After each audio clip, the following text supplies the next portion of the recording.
Ya, tepuk tangan buat Elisa. Makna dari lagu ini, silakan.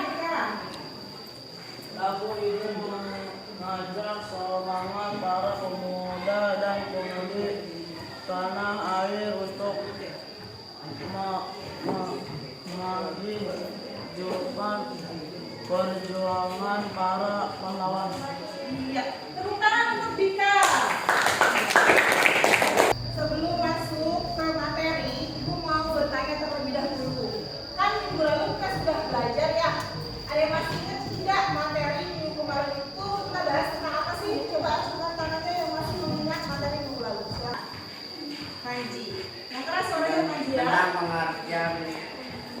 Tentang pengertian peraturan perundang-undangan Yang nasional. pengertian Peraturan perundang-undangan nasional. Iya, betul ya Panji ya. Minggu kemarin kita membahas tentang pengertian peraturan perundang-undangan, di mana kalian itu membahas tentang bagaimana sih Indonesia itu sebagai negara hukum, kemudian bagaimana sih Indonesia itu memiliki aturan-aturan yang harus diterapkan dan dilaksanakan oleh warga negara. Tepuk tangan dulu dong untuk Panji. Untuk kedepannya nanti setiap yang bertanya, menanggapi, kemudian menanyakan materi atau segala macam yang aktif dalam pembelajaran akan dimulai. Jadi nanti penilaiannya itu tidak hanya pada teks saja, tetapi juga pada aktivitas kalian selama di kelas ya. Nah, itu ada video lagi nih biar lebih semangat. Ada video motivasi tentang sukses tidak datang pada orang yang malas. Silahkan disimak terlebih dahulu. Belajar merupakan suatu hal yang sangat penting bagi kehidupan manusia, sehingganya perlu adanya pendidikan untuk tempat mencari ilmu pengetahuan. Gimana? Yang sudah menonton pesan dari video tadi? Siapa yang mau mengungkapkan pendapat tentang isi dari video motivasi yang tadi sudah kalian tonton? Silakan, Hakal. Jika kita ingin menjadi orang yang sukses, maka kita harus menjauhi sifat malas. Iya, tentang untuk Hakal. Nah, hari ini kan kita akan membahas tentang proses penyusunan peraturan perundang-undangan nasional ya. Di sini kompetensi dasarnya 3.3 yaitu memahami tata urutan peraturan perundang-undangan dalam sistem hukum nasional. Nah, ini tujuan pembelajaran hari ini. Jadi ketika kalian sudah selesai mempelajari pembelajaran hari ini, diharapkan kalian dapat menganalisis proses pembuatan peraturan perundang-undangan di Indonesia. Sebelum masuk ke materi, ini ada video yang berkaitan dengan materi pembelajaran hari ini. Silahkan bukunya dikeluarkan terlebih dahulu, kemudian dicatat hal-hal yang penting yang nantinya akan dievaluasi di akhir ya. Jadi selama pembelajaran silahkan catat hal-hal penting apa saja yang akan disampaikan.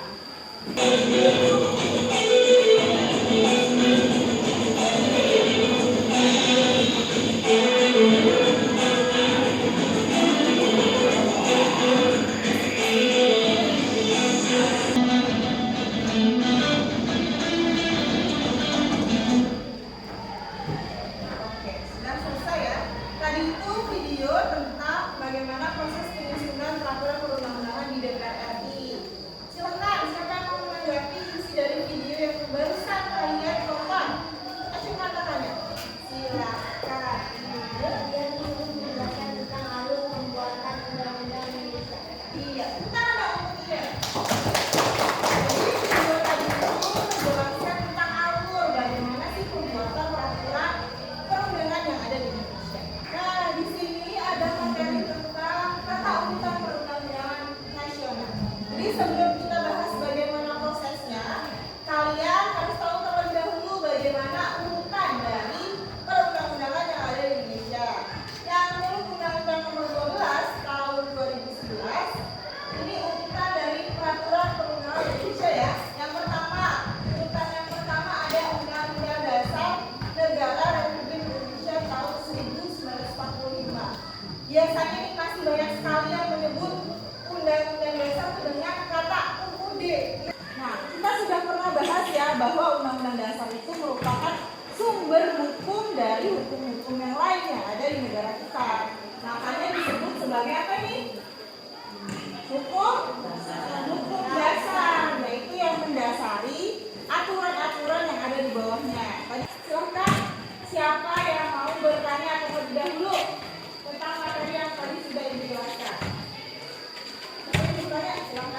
adalah merubah undang-undang dasar harus dengan cara adendum. Oke, bagus sekali pertanyaannya. Tadi kata Osvaldo, kenapa sih ketika dalam merubah undang-undang dasar itu harus dengan cara adendum? Tadi ya, merubah dengan cara adendum. Kenapa Bu? Kok harus dengan adendum? Nah, kenapa sih kita tidak boleh menghilangkan pasal yang lama? Itu sebagai salah satu bukti sejarah ya. Kita masuk ke permasalahan ya. Di pertemuan kali ini kita akan menggunakan model problem based learning dengan metode diskusi, tanya jawab dan juga presentasi. Nantinya kalian akan diberikan ILKPD yang Ibu akan share melalui barcode ya, nanti di depan kita kelompoknya boleh scan barcode-nya. Kemudian di sini nanti ada permasalahan yang harus kalian selesaikan. Nah, di sini ada infografis atau poster. Silakan, adakah yang bersedia untuk membacakan poster ini di depan? Acungkan tangannya. Oke, boleh silakan Fakih untuk maju ke depan. Ya, lihat Fakih, silakan. Jangan tulisannya cukup kecil ya. Ya, di sini Fakihnya. Silakan, baca yang keras ya, Ki. Kasus bullying di sekolah. Paper bullying. Di infografis bullying. Tahun 2011 korban 56. Maju baca Bapak. Nah, Cyber bullying 2017 ada 55, 2018 ada 99. Data pengaduan kasus korban cyberbullying. Jumlah korban kasus cyberbullying di tahun 2017 dan 2018. oke. Terima kasih Fakih, tepuk tangan untuk Pak. Nah, ini adalah data dari kasus bullying di sekolah. Ternyata luar biasa banyak sekali ya kasus yang tercatat yang termasuk kasus bullying di sekolah. Tapi di sekolah ini nggak ada ya. Nah, di sini dari tahun 2011 sampai tahun 2018 ternyata terjadi peningkatan dari kasus bullying itu. Dari awalnya pelakunya 48, di tahun 2018 itu ada 127 pelaku. Oke, ini adalah LKPD pertemuan kita hari ini. Silahkan perwakilan kelompoknya dikeluarkan handphone untuk scan barcode yang ada di depan.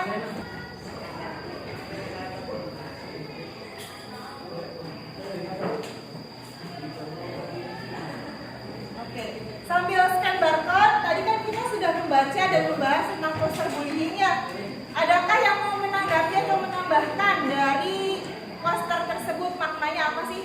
Coba tangan, silakan Keisha. Poster tersebut berisi data kasus bullying, semakin tahun pelaku semakin banyak dan meningkat. Terima kasih. Tepuk tangan untuk Keisha. Silakan kalian buka kasusnya. Kemudian kalian cari dan analisis apa itu penyebabnya. Kemudian bagaimana sih solusinya. Kalian boleh cari informasinya melalui Google. Kalian bisa buka Google Assistant untuk membantu kalian mengerjakan ILKPD yang ada di live worksheet. Ketika sudah selesai mengerjakan, silakan klik finish yang ada di bawah ya.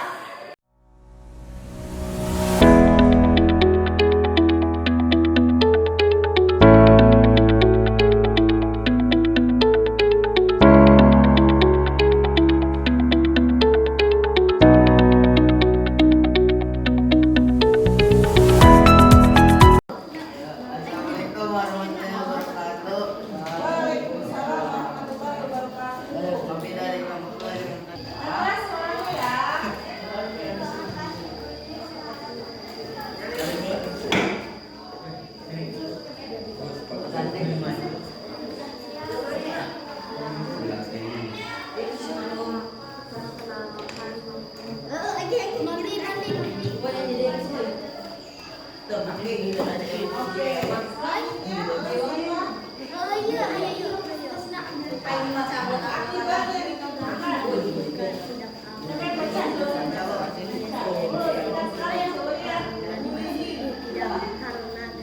Solusi dari permasalahan siapa yang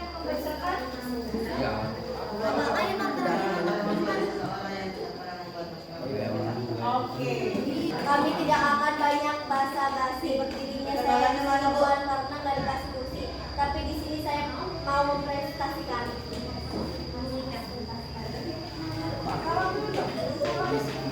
Perkenalkan nama saya Citra ini. Perkenalkan nama saya Kiki Sarusapardani. Tahun ini bermula ketika dia kembali bersekolah setelah 6 bulan menjalani pemulihan setelah operasi patah tulang. Karena kecelakaan namun selama 1 bulan sekolah atau tepatnya tanggal 20 November 2021 terjadi peristiwa yang tidak diinginkan. Anak yang menjadi korban perundungan yang dilakukan oleh temannya saat jam pelajaran terakhir. Salah satu siswa inisial D mengambil alat bantu berjalan mulut anaknya. Beruntung Cukup sekian presentasi dari kami. Telah selesai seperti hubungan kamu dengan dia yang selesai tapi kamu pernah dimulai. Mohon seseorang untuk menanggapi atau menambahkan tadi hasil diskusi dari kelompok yang tadi. Silakan yang bersedia untuk menanggapi tangan. Silakan Rizky. Dari poster tersebut terlihat dampak bullying adalah trauma yang berkepanjangan dan menyendiri dari dunia luar. Oke, tepuk tangan dong. Selanjutnya, silakan siapkan handphone kalian masing-masing. Nanti kita akan masuk ke tahap yang selanjutnya yaitu evaluasi. Evaluasi kali ini kita akan menggunakan aplikasi Kahoot. Oke, kita mulai ya, siap-siap.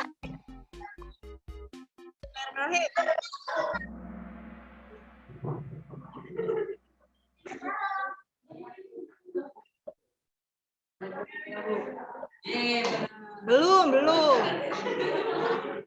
Dibaca soalnya, silakan. Oke, yang benar cuma 1 orang. Kita lihat peringkatnya ya, podiumnya. Siti Rokayah ketiga, tepuk tangan.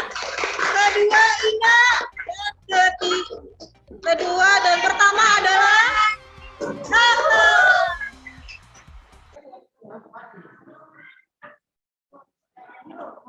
Itu ada yang menyenangkan, asik, seru, belajarnya seru. Ayo, enak. Apanya ini yang enak nih? Makanan. Nah, baik. Alhamdulillah ya. Artinya mayoritas itu berkata pembelajaran